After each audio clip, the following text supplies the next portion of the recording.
It's the action card. It's the 4 clubs on the turn. 20. 20,000. He also knows, he makes this bet, what's it going to be on the river? Well, he did make the call. Pot is nearly 64,000 chips. Ivy with the ace high flush. Feldman with the king high flush. I'm all in. All in. Phil over betting the pot. Unbelievable. Turn of events here. Now, Feldman has to know that Ivy either has pretty much the nuts or nothing at all, right? Exactly.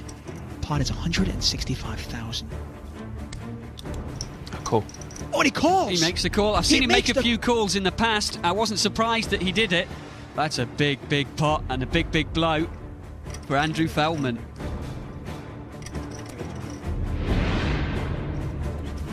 JK Queen. Well, that's a bit of a flop. Oh, we're going to see fireworks here. Tom Dwan has flopped the flush, but Ivy's got the ace of diamonds. And he's got the top pair. Poor Mike Mattisau with the third best hand right now and drawing pretty well dead. Mike Mattisau bets 4,200. Phil Ivey just calls. Action on Tom Dwan. Well, he's putting a lot of chips in the middle right now. Obviously, Mattisau gets out of the way. Well, Phil puts a big re-raise in with the black chips, not messing around. Yeah, Ivy has essentially moved Tom Dwan all in. Tom Dwan is called. Phil needs to catch. Doesn't hit the turn, doesn't hit the river, and Tom Dwan's going to double up against Phil. And just like that, Superman is human. Hello and welcome to London for the 4th series of the FullTiltPoker.com $1 million cash game, where so far the chips have been flying around the table. We're hoping for much more of the same in this show as well, as we hand you straight up to your commentators. It's the FullTiltPoker.net $1 million cash game. I'm David Tuckman alongside Gary Jones. Button in front of Phil Ivey. He's our big winner today so far, up $67,900. And it folds around to Durr. Actually, no. Pardon me. How about Chris Ferguson? Excuse me. He's going to raise us up to 1,800 with the ace-10 of clubs. Well, he's been so quiet so far today. I'm not surprised you didn't see him. I forgot he was there. Looks like he's going to get a call from Phil. Now, Phil calling on the button. He has to know he's behind. Oh, he does. He's calling because he's got position. He's got half a hand. I mean, does he just think that he can outplay Chris Ferguson? He thinks that if there's nothing on the board for Chris, he's likely to be able to take it away from him. Cool. Well, Feldman's going to call as well. 3 players. And when you get an early position raise from somebody like Chris Ferguson, pocket sixes are the exact hand you want, right? Exactly.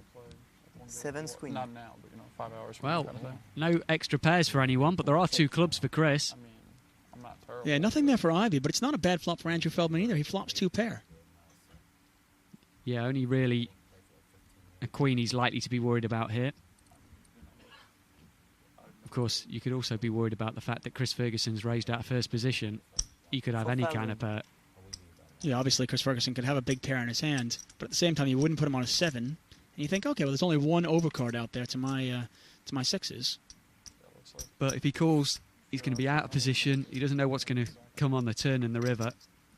Cool. And even if he is winning, a queen would put him behind as well. There's lots of action. And for the people at home wondering, what is Ivy calling with? Well, actually, for me, what is Ivy calling with? Ivy's basically doing what we call floating one. He's calling with position. He wants to see what the reaction is from Chris on the turn. He knows there's quite a few hands that he could be betting with there. And he's also calling to catch a jack, which is particularly fortunate for him. All he could actually catch there was a jack that wasn't a club. I mean, the people at home, it probably looks like Phil Ivey just got lucky here. But let's say a deuce fell on the turn, deuce of diamond, something like that. Was Ivy going to raise and take it away? That's what he's going to be trying to do. I think Chris might check call on the turn, or he might even fire again. Here comes Chris again. Well, Chris doesn't play many hands, but when he plays hard. And he's going to try to represent, remember, he raised under the gun, so he's going to try to represent that big pocket pair. Phil, who's caught a card, might think it's a bad card almost for him because it might keep him involved. Another fire from Chris here. You know, Phil's got to know all he's really beating in this spot is a bluff. And this is Chris Ferguson. He doesn't bluff that often out of first position. But Raise. 30,000. Phil Ivey's going to see where he's at. Ferguson, by the way, has picked up more outs. He could catch a king as well now. Ivy raises it up to $30,000. Now, we've seen Ivy bluff a few times, but the table has only seen Ivy turn over the goods. And if we rewind this back at last season, when Ivy won a huge monster pot against Chris Ferguson, how much of that is going on in Chris Ferguson's head? Probably an awful lot.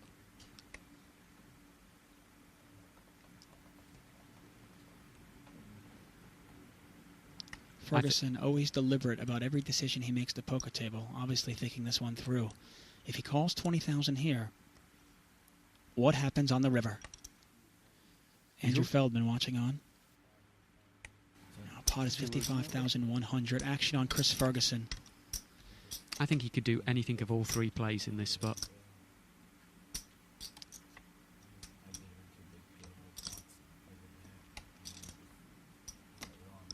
Phil Ivey never taking his eyes off Chris Ferguson. Well, here's the big replay from Chris Ferguson. And he's going to... For those that couldn't see him, I think there's some blacks in there as well. There are 2 blacks at the bottom. That is a re-raise of 60,000 more. And the one thing about Chris Ferguson, he doesn't play many hands, but the ones he plays them strong. He's playing this like he has aces. That's exactly what he's doing. He's playing it as if he's got aces. He's trying to manoeuvre Phil off a queen. As it happens, he's trying to manoeuvre Phil off a jack, but he thinks Phil's probably got a queen in this spot. I think it would be an inspirational call if Phil can make this one. I can't see how we can think his jack's good. I mean, we've seen Ivy make great calls against Dwan, against Antonius, but can he do this against Ferguson? I think he'd have to push. I don't think he can make a call. Pass. He lays it down. And look at that. Wow, Phil gets out the way, and Chris plays that one some real heart. Fantastic play by Chris. And that puts him up over 80,000. Couple of fantastic removes by Chris Ferguson.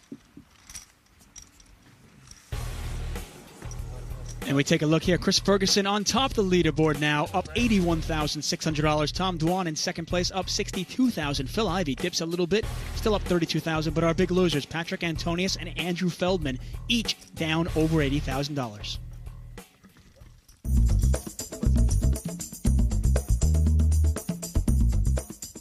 To get started, one player is made the nominated dealer or button. Then the 2 players to the left post the small and big blinds. These are force bets to get the action started. The big blind is always double the small, but unlike a tournament, the blinds rarely change. However, they are sometimes increased to spice up the action. We start here with $300 and $600. There's also an ante of $100 per player, which must be paid if they want to play in a hand. Once the blinds and antes are posted, everyone is dealt 2 cards. We have a round of betting. Then 3 cards are placed face up on the table, called the flop. These are the community cards for all the players to use. Then we have another round of betting, after which the 4th card, the turn, is placed in the middle. This is followed by some more betting and the last community card, the river. Then we finish off with a final round of betting. The best 5-card hand takes the money. Buttons in front of Mike the Mouth Matisow. Alan Cunningham. I guess we're about 100 short. First to act. We're 5-handed right now, which should actually pick up the action a little bit, shouldn't it? It should. People are going to have to mix it up a little bit. They're going to have to play lower cards, and that's going to create some action. 21. And it didn't take very long for Tom Dwan to raise it up. 5-deuce offsuit. He's going to raise this one up. Pass. Matisow is going to call on the button with the weak ace. Chris Ferguson in the big blind with King 4. He says no thank you. Got heads up here, Dwan Matisow. Matisow with the best hand, but Tom Dwan with the impetus right now. And a little bit of for both players here. Yeah, this could get really, really interesting. Tom Dwan with the open-ended straight draw. And Mike Matisow with top pair. Matisow also has the ace of diamonds. I'll tell you, the gin card is the ace. If an ace comes off, that's going to be the money card. It certainly is. Give Mike Mattisau aces and sevens and a straight for Tom Dwan.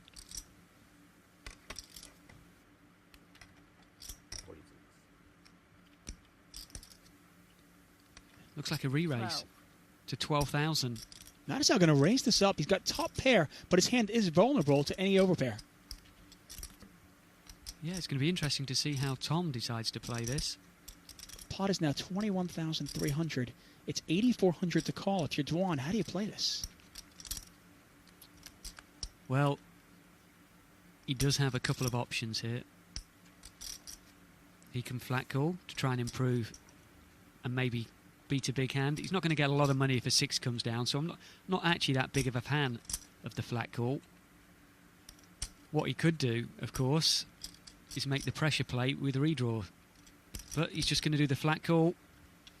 He's going to call and see what happens here. Pot is now 29,700. I was going to say, if you're Dwan, what do you think Mattisau has? Well, he might think that his deuce is now a live flush draw. But it's not, though, because Mattisau has the ace of diamonds. Very interesting turn card. The king of diamonds changes some stuff now. Dwan needs an ace or a 6, but the 6 of diamonds is no good.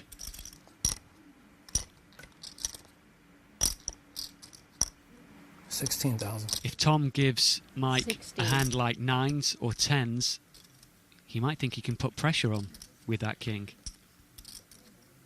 And they've got enough chips in front of them that Tom might make a big, big replay here. Yeah, Mattisau bet 16,000 into 29.7. Just to refresh, Mattisau started this pot with 138,000. Dwan at 160,000.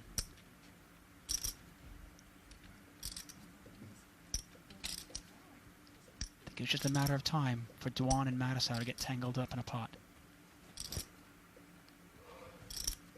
That time may well be now. He's figuring out which cards could be good cards for him. Of course, he could be up against a set and he's never going to get him to lay it down. Could even have been up against a flush draw, which has just got there. The dangerous thing is, if I'm Dwan, I'm putting Mattisau on an overpair. I'm putting him on 9s, 10s, something like that. And the king of diamonds is the ultimate scare card. I might try to use that. And it's almost like Mike set him up for this with this bet, because it's barely over half the pot. But it might be hard to move Mattisau off it if he's got, say, 10s with the 10 of diamonds. Might be what's going through Tom Dwan's head. Well, everybody watching on, this pot is now up to $45,700, and it's $16,000 over to Tom Dwan. So many options for Tom. He could do one of all three. Fold, call, or raise. He's reaching for his chips. And Oh, that's 16,000 there. It looks like he's going to raise, though. he's making the pressure play. Yeah, he's got a black chip in there. He's definitely raising it up there. And he is. He's going to make a big raise. Mike going to have a look. See if the ace is the ace of diamonds. And it looks like the raise is up to 29,500 more. 28.8. It's actually 28.8 more back to Mattisau. Well, I can tell you one thing. If he flat calls, he could put himself in the opportunity to be bluffed out. Mullen. He makes a great re-raise all in here, Mike. I don't think he wants to flat call. Oh, wow. Mattisau moves all in. And Tom Dwan has to fold. That right? He does fold. He had to fold, though. He could be drawing dead. Exactly. As it happens, he was still live. 7 deuce. Thought I was playing a 7 deuce game. Well, what a pot here for Mike. I think I had the best hand. That means we may get a little bit more noise from Mike the Mouth. He's up nearly $100,000.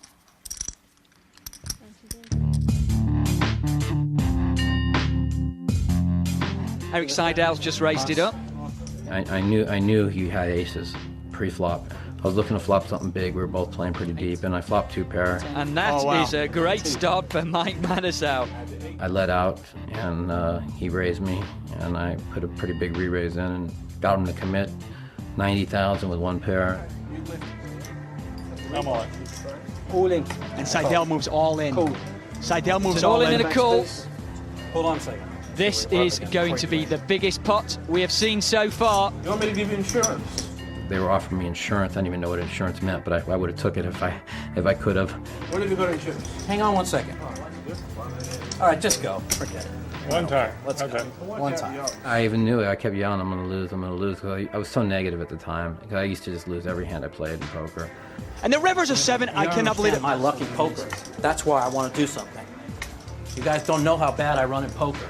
It was pretty shattering, $154,000 pot, you know, where I'm like almost 3-to-1 favorite. I got Eric Seidel to put in all his money with one pair. 75,000 on the flop. I flop top 2. I'm running 7s. I'm trying to get insurance. They go, are you crazy? You're such a huge favorite. And I said, you don't know how bad I run in poker. I want to get insurance on this hand. That one definitely hurt. That was really bad. That was the worst one I think I've ever took. You guys just think I play bad. But Mike, I'm the unluckiest player in poker. I told you guys how bad I run in poker. Nobody knows but me. There's Gus Hansen, the Great Dane, waiting in the wings, possibly going to join this game. So that should liven up things. Well, he knows there's a seat available in number 8. I think he's come to take it.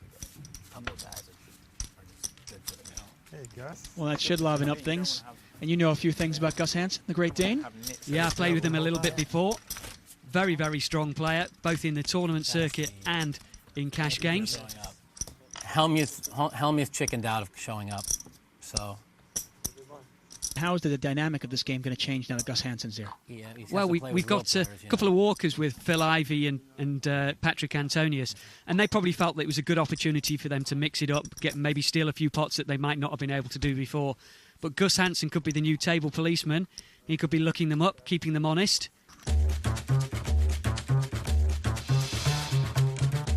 I'm Gus Hansen. I'm a professional poker player for 10 years now. Before I started playing poker, I was a professional backgammon player for like 5-6 years.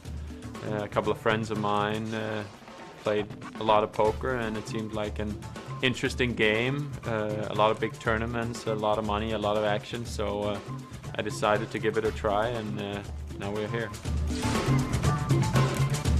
Winning the Aussie Millions was a big accomplishment. That was a big tournament, 750 players. Pretty happy with the end result of that. Just being a professional gambler for 15, 16 years, and I'm still around, I think is a pretty nice accomplishment.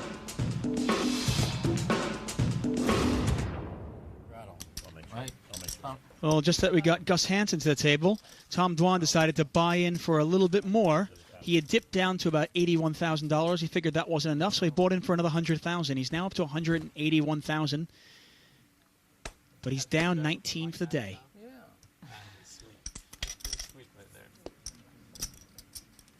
38. Well, we had another live straddle of 1,200. This time from Mike Madisau. And that's made Andrew Feldman make a larger raise. And it's Alan Cunningham with a big hand on the button. Cool. Just flat calling now with the ace-queen, 6-handed. This is interesting. This pot is getting big already. Feldman raised up to 4,000. Cunningham calls on the button with the ace-queen. Pass. Oh, wow. And Tom Dwan. Now, this is a perfect spot for a squeeze play, isn't it? Yeah, looks like it could be a squeeze play if he does decide to re-raise. Mike Madisau with another ace behind him. Now, Tom Dwan out of position with the ace-king. How do you want to play this? You've got a raise and a call. He's also just bought in, so he's sitting very deep. The other players in the pot, only Madisau really has got any more than him. He'd probably be quite pleased to get it heads up against one of them with as much of the money in there before the flop as possible. Well, he's got them all dominated. Feldman with a king, a weaker king, and Madisau and Cunningham with weaker aces. The flop's likely to come out all rags. Well, there you go. There's the percentages. Tom Dwan, almost a 40% favourite to win the pot, which four-handed is pretty good. 47 Well, one thing for sure, Tom Dwan not afraid to put the chips in the pot. This looks like a squeeze play. He's Yeah, probably hoping his opponents think it's a squeeze play. He's re-raised it up to 47,000. It's a huge overbet. I think that's why he's done it. It's he doesn't want to be out of position with this kind of hand when the flop comes down if he doesn't connect. The big question here is, what does Alan Cunningham do? It looks like a squeeze play.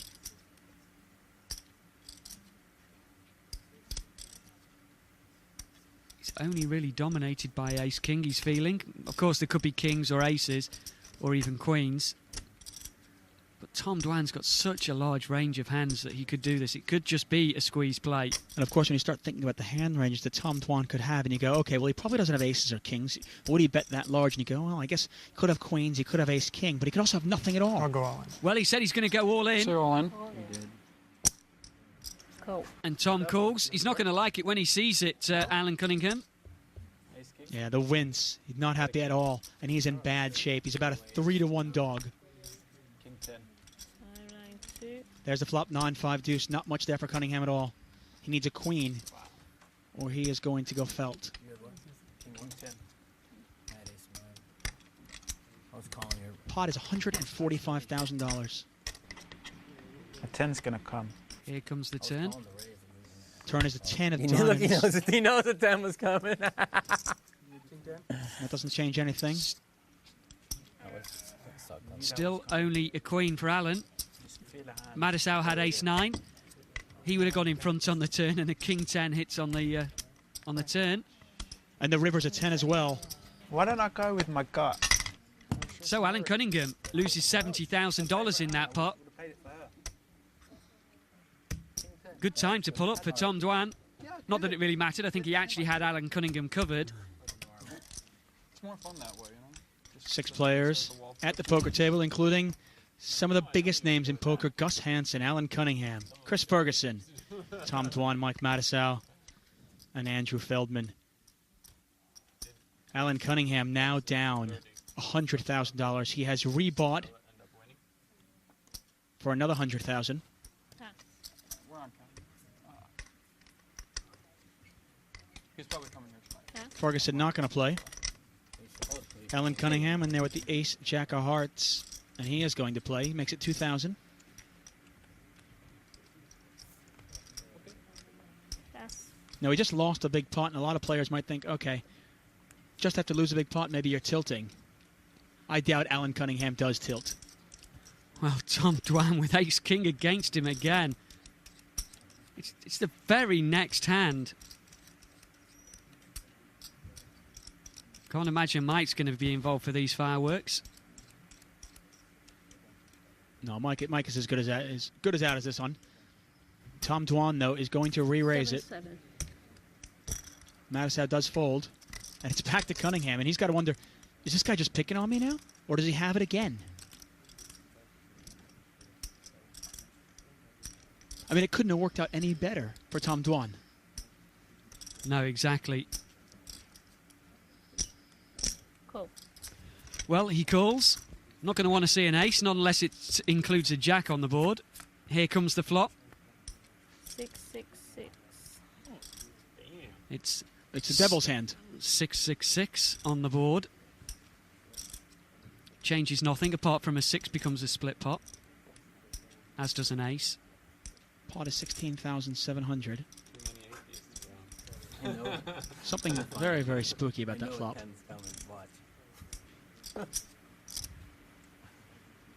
And if you're Tom Dwan, if you think you had the best hand pre-flop, obviously you